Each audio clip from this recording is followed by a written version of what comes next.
पुओ जदि हब मनीष धन कौन हब अमनीष जदि हब से सीए बसी खाइब पुओ पाठ पढ़ी जेबे से करिबलो चाकिरी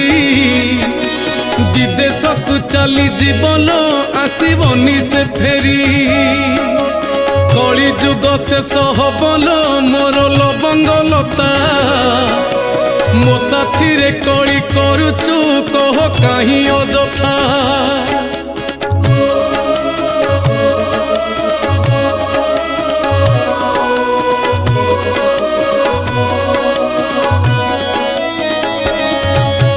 नुआ घरणी को ताहार नब सांगरे धरी